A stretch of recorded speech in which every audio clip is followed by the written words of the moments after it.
উম, তামোলপুৰৰ প্ৰথমজন উপায়ুক্ত হ'বলৈ পাই মই নিজকে গৌৰৱান্বিত ফিল কৰিছোঁ। ভাল লাগিছে ইয়ালৈ আহি। মই নতুনকৈ জইন কৰিছোঁ আৰু নতুনকৈ জইন কৰি মই ভাবিছোঁ যে মোৰ দায়িত্ব এইটোৱেই হ'ব, জিলাখনক এখন পূৰ্ণাংগ পৰ্যায়ৰ জিলালৈ মই পৰিণত কৰাৰ চেষ্টা কৰিম। আমাৰ জিলা হিচাপে ইতিমধ্যে যিহেতু ঘোষণা কৰা হৈছেই, বিভিন্ন পৰ্যায়ৰ জিলা যিবোৰ চৰকাৰী কাৰ্যালয় থাকিব লাগে, সেই কাৰ্যালয়সমূহ প্ৰতিষ্ঠা কৰিবৰ কাৰণে মই চেষ্টা কৰিম। সেইটো মোৰ প্ৰায়ৰিটি হ'ব। মই প্ৰথমতেই কৈছোঁ, এখন নতুন জিলা, আমাৰ এতিয়াও গোটেই চৰকাৰী কাৰ্যালয়বোৰ ইয়াত প্ৰতিষ্ঠা হোৱা নাই। চ' মোৰ প্ৰায়ৰিটি হ'ব সেইটো যে পূৰ্ণাংগ জিলা হিচাপে প্ৰতিষ্ঠা কৰিবৰ কাৰণে যিসমূহ চৰকাৰী কাৰ্যালয় ইয়াত থাকিব লাগে, সেই চৰকাৰী কাৰ্যালয়সমূহ প্ৰতিষ্ঠা কৰিবৰ কাৰণে মই মোৰ ফালৰ পৰা প্ৰচেষ্টা চলাম। আজি আপুনি ইয়াত প্ৰথম তামোলপুৰ আহি বিভিন্ন ব্যক্তিলৈ মত বিনিময় কৰিলে। তামোলপুৰৰ বিভিন্ন জ্যেষ্ঠ নাগৰিক। অবভিয়াছলি নতুন জিলা, নতুন উপায়ুক্ত, গতিকে সকলোৰে সহায় সহযোগিতা মোক লাগিবই।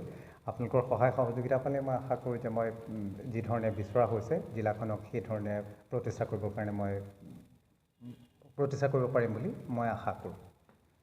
মই ইতিমধ্যে ইয়াৰ আপোনালোকৰ পূৰ্বৰ মহকুমাধিপতি মহোদয় তেওঁৰ লগত কথা পাতিছোঁ। যিখিনি আমাৰ প্ৰাৰম্ভিক পৰ্যায়ৰ কাম সেইখিনি ইতিমধ্যে তেওঁলোকে সম্পূৰ্ণ কৰিছে। আমাৰ জিলাখনলৈ বস্ত্ৰ তাঁত মন্ত্ৰী শ্ৰীযুত ব্ৰহ্মচাৰ আহিব মুখ্য অতিথি হিচাপে। চ' আমি সকলো ধৰণৰ পৰিকল্পনা, যিটো চৰকাৰ নতুন SOP দিছে, সেই SOP মানি সকলো ধৰণৰ পৰিকল্পনা আমি সম্পূৰ্ণ কৰিছোঁ। গতিকে আমি আশাবাদী যে এইটো খুব ভালকৈ আমি প্ৰথম গণৰাজ্য দিৱসটো, তামোলপুৰ জিলাৰ প্ৰথম গণৰাজ্য দিৱসটো আমি ভালকৈ পালন কৰিব পাৰিম। আমি ৰাজ্য চৰকাৰে যি SOP প্ৰদান কৰিছে, সেই SOP মতে আমি আমাৰ কাৰ্যসূচী চলাই যাবলৈ চেষ্টা কৰিম।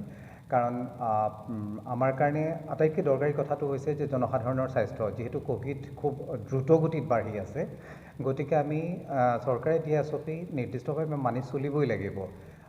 প্ৰথম কথাটো হ'ল স্বাস্থ্য। গতিকে আমি ৰাইজক অনুৰোধ কৰিম যে দূৰদৰ্শনৰ জৰিয়তে যিহেতু এই কাৰ্যসূচীসমূহ প্ৰচাৰ কৰা হ'ব, গতিকে আমি ৰাইজক অনুৰোধ কৰিম যে দূৰদৰ্শনৰ জৰিয়তে যি কাৰ্যসূচী ৰাজহুৱাভাৱে প্ৰচাৰিত হ'ব, সেই কাৰ্যসূচী উপভোগ কৰিব। আৰু আমি যিসকলক আমন্ত্ৰণ জনাম, নিৰ্দিষ্ট বয়োজ্যেষ্ঠ নাগৰিকসকলক, তেখেতসকল ইয়াত উপস্থিত হ'ব আৰু বাকী সকলোকে আমি দূৰদৰ্শনযোগে এই কাৰ্যসূচী উপভোগ কৰিবৰ কাৰণে আমি অনুৰোধ জনাম।